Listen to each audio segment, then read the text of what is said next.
So Vlad, take us back. How did Coffee Bike started in Vancouver?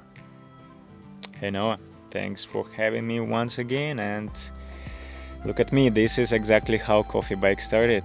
Nice bucket hat, oversized tee with a logo, and a barista on duty slogan on my back. Back in Which 2000, looks sick, by the way. I love that. thank you, bro. Thanks. Back in 2017, actually, one of my college peers showed me this cool idea of mobile coffee carts in Europe, and I liked it.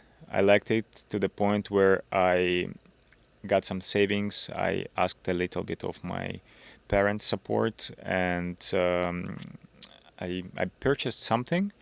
I purchased something that turned out to be the biggest garbage that can ever exist. That's how I refer to it right now. Yes, it looked kind of fun and everything, but it was just the outside image. It Just the quality was not there, or quality didn't exist at all. It wasn't compliant with any local regulations. It actually didn't serve the purpose. So they proposed a ready-to-go coffee shop, but they literally sent you the cart and the coffee machine separately. No infrastructure inside to connect things together. Like you figure it out. oh, You okay. know that and for me, like a fresh graduate from university, not from engineering degree, right? I had to figure it out, and I spent maybe 1.5 year of extra research and development, spending more money on putting more things together, and finally made it work. But the final object, I cannot refer to it as anything else but object, was so heavy that Yeah. could only travel either horizontally or decline. Okay, it was just like super heavy. You can't even. Super heavy, and you kind of sit, and the whole weight is in front of you. So when you start to put things on the top, it blocks your vision. You cannot go any slope up. So my operations were like this. I had like a little garage I was renting from some older Asian lady in Vancouver. Mhm. I had my cart there and all of my supplies. I was driving to my service location on my car. I Oh, would park my car next to my service location. mhm. I used to have this one of the first one in Vancouver electric scooters. I would take my electric scooter from my trunk and I would ride to the garage. I would take this cart and I would try to pedal and push it to the location. And most of the equipment was in my car. So the ideal location for me would be a few meters away from my car. So I would bring equipment back and forward, including 100-pound commercial grade espresso machine. Jesus. So luckily I had like a fitness background, so I could sustain this for some time. But sometimes there was no any parking spots close by, so I had to carry all this stuff like 100 or 200 meters away from my car. Yeah. So That was a nightmare. it And you're young and fit. So yeah, I can't so even imagine when they were selling that to, let's say, older lady. took me 2 hours to set up, Jesus. another 2 hours to rub down. Uh, the good thing though, the way I executed the card, the way it looked with all the adjustments I made, Hmm. it was cool. People liked the idea of mobile coffee. Part of it also was my personality. I was trying to bring this energy, etc. So the idea was sort of great, right? But the execution was just off, right? I also didn't see any scalability. Like I was like, my plan was to test the concept and build more units, and build more units, and start hiring. Like from the day one, I didn't want to be like a barista all the time. I wanted scalability. I was looking for scalable concept, Hmm. and I just didn't see the same concept to be scalable. Like, would I need to hire like bodybuilders to carry coffee machines for me, Yeah. different locations in Yeah. Vancouver? So, short story, I just shut it down. I shut it down with the idea once After again. how long? No? I managed to sustain like this for like 3 months Okay. during the summertime. And I was like, well, I made some sales, pretty decent, nothing crazy. Like think my first month Like was like how much we're talking exactly? like my first month was probably $3,000. Profit. No, sales. Oh, Sales. I wasn't super consistent due to some other factors in my personal life at that time. Too many things coming together at the same time. But even with 3,000 revenue, like with my profit margin, I was still like pocketing more than $2,000 in profit, which is again for the startup. It's pretty good. No? It's pretty good for the startup, right? But again, no scalability, and at some point after first months and a half, I start to burn out with all this caring and kind of thinking that no, it's not gonna work. And then they just shut it down, but with the intention to redevelop it and relaunch the whole thing under my personal design and my personal brand. So again, So no, you saw the potential, yeah, and you're thinking like, you know what, I can redesign it yeah, to make something really better. potential, a lot of community support, sales. So the business as it is, the idea was validated, but I just needed to execute it differently.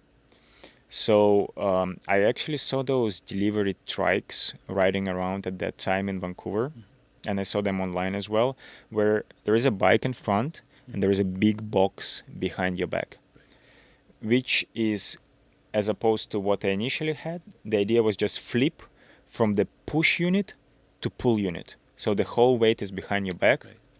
your vision is not blocked. Right. All I had to figure out is how to build it.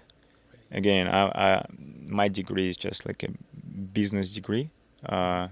Entrepreneurship, my diploma says, so I've been pursuing it since day one.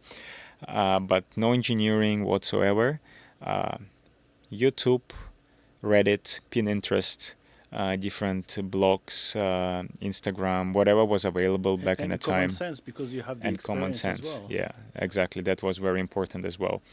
Somehow I managed to put things together and made the first version of the coffee bike that you see now. But of course, it was not as developed as it is today. And I launched it. I launched it on November 2018.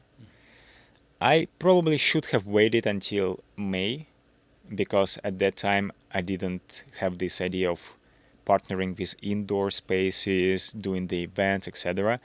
I just picked one location and I was coming to that location every single day, rain or shine, and literally snow. I was riding this bike in the snow, December, January, February. I was so dedicated to execution that, my sales were so miserable then. Like January and February 2000, what is it, 2009, 18, 19? It's right before COVID. 1 year before COVID. Okay. So 2019 probably. 2019, yeah. I made like 1,500 to 2,000 in revenue. Obviously, because I was just staying there in the rain and snow just alone. People were passing by and a little bit of support, but I was like, this is part of the game. This is life testing me. This is what I need to go over. And slowly and surely, I went over this. And in March, my first jump was to 5,000 revenue. And then in April, I remember I was at around 7.5. And then May and June, when things start to get interesting, I start to make more local research on events and festivals. So, car-free days, Italian festivals. Oh, so you was moving your bike. I was moving my directly. bike to different So that's locations. the great thing. Like, you can go anywhere. Pretty much, yes. Yeah. And I was also testing my initial locations. Like, my big decision was like to switch from my first location just 2 blocks down. Right. My sales doubled. I was like, it was actually slow location, but it was just a different community that was more supportive to some small business like myself. And with together with those festivals, etc., the June was my first 10K months, which was Okay. pretty great. I was, operating myself, etc. Like numbers, we're talking about like how much, mostly like let's say in June, how much you was making? June was the first month when I surpassed 10K. Okay. My profit was around 7K? it's around 7K, maybe Okay. 6 to 7, 6 to 7? because Okay. I still was purchasing extra parts to my older bike Okay. model just to make it more and more advanced. Yeah. And after that, I already start to hire my first baristas. Okay. July, August, that's when I start to slowly hire people, Okay. just so they can give me a couple days off. But all the time, I still had my other job, which was I was a self-employed fitness instructor, personal trainer, because there's no way I was like this was gonna make my living.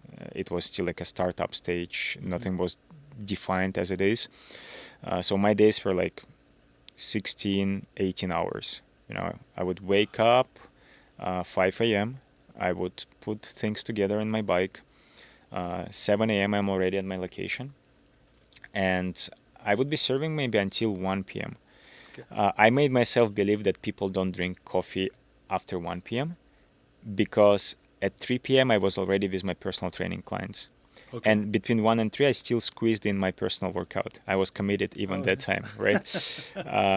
So 3 to 8, I would have like on average 5 clients.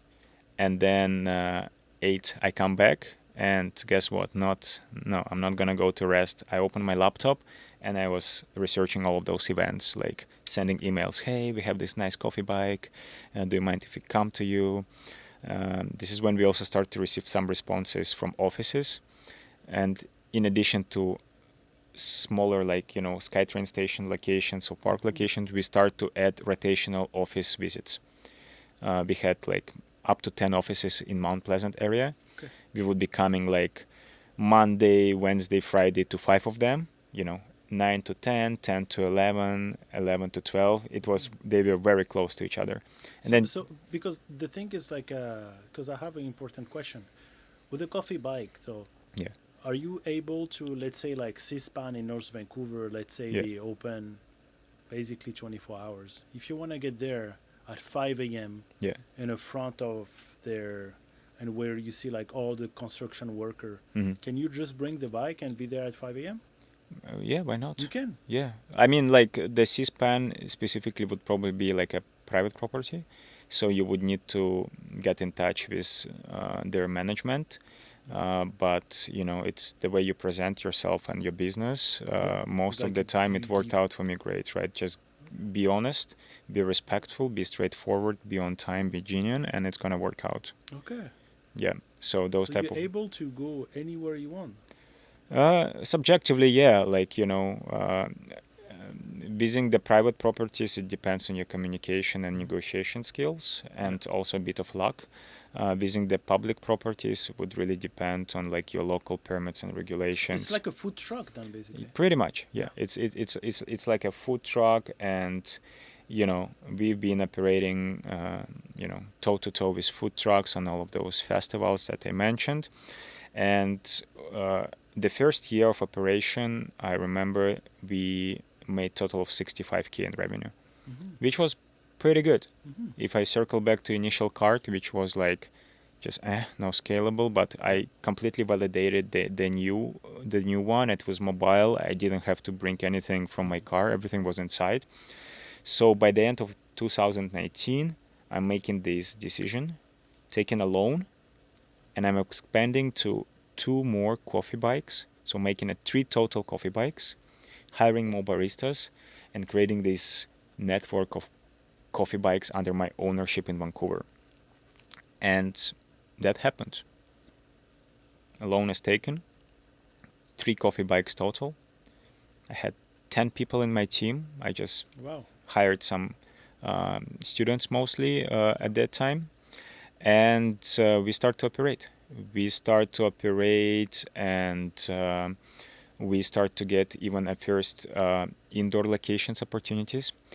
I have a very interesting story. Okay. Yeah, I have a very interesting story. So um, I just recently took part in Dragon's Den TV show Mm-hmm. with our coffee bike worldwide expansion. Yeah. That's what we talked about before. Uh, I was at the show, staying there in front of the dragons, and one of the dragons, Brian, he's the owner of 1-800 Got Junk. Yeah. and the big holding of companies. He's like, I remember you served me a coffee in Vancouver. Oh shit. And I'm like, Brian, respectfully, I'm such an OCD person. I don't remember this, and I don't know why I said it. Maybe I wanted to look smart, or like Now I look at this situation more like I looked stupid. But I was like, Yeah. can you remind me? And I didn't really want to circle on this topic because that's not the point of Dragons Den, to kind of Right. remind who served coffee to whom at what point. But um, circling forward, going forward to like few weeks after the Dragons Den is shot, we actually got in touch with Brian because he offered me uh, just get a coffee and chat life and business. Great to share expertise with aspiring entrepreneurs like myself, which I truly appreciate, and I respect him for that. But here's the thing: Mhm. he's sending me the location of the office, the address. I put it to the Google, and all this situation came together. So this was the very first office in 2019 when we expanded to multiple units, where we got invited for the first indoors location ever during the winter time. Oh. That was his office. They even didn't have a ramp to go. It was stairs. And where was that? Which city? That's in Vancouver. That's in Okay. Vancouver, just on the whatever, like Emily Carr University, whatever street it is. They built this custom wooden ramp for us, which would go on the top of the stairs, and we would enter their office with this ramp. So, his company was so supportive. I honestly just didn't know that it was that specific company because their holding name is not 1-800 got junk. It's different. And their office on the building, it says this holding name, not the Okay. 1-800 got junk. Right. Okay. So this is when everything, the whole story came together, and I was during the meeting, I was like, "Ah, damn, you were right. I actually served you the coffee. That was me in 2018, and you were kind to actually invite us for this opportunity." Yeah. That's when we actually realized that there is an opportunity Mhm. to serve as a retail indoors coffee shop. And so that was in 2019, but Yeah, right after COVID happened. yeah. So that may be like that was pretty wide for you on a COVID. That's where things got interesting, right? So 2020, I actually went for a quick vacation, couple weeks, and I got back to Canada. I think end of January, right before things start to get tricky. January 2020. Yes, yes. So here I am, alone, family, 3 coffee bikes, and then we start to receive all of those crazy news from all over the world, and specifically in Vancouver, that the world is almost going to end soon, etc. Um, and of course, I got so frustrated. I got so nervous. I got this choking, Mm-hmm. feeling that I'm done. I'm gonna live on the street in the Mm-hmm. box. That is all these Mm-hmm. financial obligations that I have. And I remember I just did a big inhale, Mm-hmm. exhaled, and I was like, there should be something that I can do. Um, Finding like trying to do your best to find a solution. the biggest skill that any entrepreneur can have Mm-hmm. is to adapt, in my opinion. If you cannot adapt to most of the situation, you'll be at the same level for your entire life, right? Adaptation is a big one. Adaptation within the frames of allowance. I'm not talking about anything like criminal whatsoever. So we didn't pause the operations because we didn't receive a notice to pause the operations. We kept on operating our coffee bikes in the same manner as we did. And then suddenly all the restaurants and cafes and food establishments, they start to receive a notice to close. restaurants closed, coffee shop closed, food establishments, whatever, catering companies closed. But food trucks, food trailers, and any mobile units, they never received an order to close because they were considered as a low risk. So what we did is we just fully capitalized on this, gift of life, right? We start to park coffee bikes absolutely everywhere. Like, at that point, I had this loan, I had a family, I had to pay my bills. I was like, hey guys, screw this. We just put the bikes wherever we want, where we see the people are coming. Right. Whenever you see some people, you just put yeah, the bike and there was so much people. Like, we would put bikes in like Yaletown, in downtown, Olympic Village. People couldn't do anything at that time, but walking on the seawall, just making those circles around the seawall. And we were like literally on the every single spot of their walk around. In addition to that, we were at some point for a few months the only operational coffee shop in the area. Wow. Like the only. Our sales And you was coming to them. It's like basically the coffee is coming. We were stationary, but yes, we actually offered this like luxury service for people who were extra skeptical or cautious to go outside. Mm-hmm. We would offer them, hey, we come to your doorstep, to your apartment building in downtown. We set up this coffee shop in front of you. Just come down, get your coffee. So you adapt. We adapt. You adapted yourself. Yeah, and in addition to that, we also gave them a feeling that life is still going. Maybe they even have the coffee machine at home, but they were coming down. They were holding this to-go coffee cup, and that made them feel like we are living. The life is still going. We almost like we're giving them a hope, like that everything gonna get back to normal. And overall our sales quadrupled over the COVID time. And not only that, but we also received a local recognition as a coffee brand, as a coffee shop brand, which was amazing, right? I feel very sorry for the businesses that couldn't go through those times. I know a lot of businesses closed, etc. And I feel extremely grateful for the fact that we managed to go through all of these times. But also I think the big portion of this is our ability to adapt to the situation. So yes, we were operating every single day during all the 2020 to 2022. But then what happened after COVID? What happened next? Well, that's it for the part 1 of the Coffee Bike Vancouver story for today, because we want to keep our engagement rates high. We don't want to hold you for too long. Next week we're going to continue, and thank you so much for watching.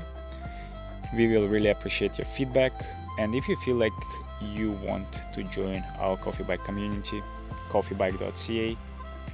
Always happy to see everyone. See you next week.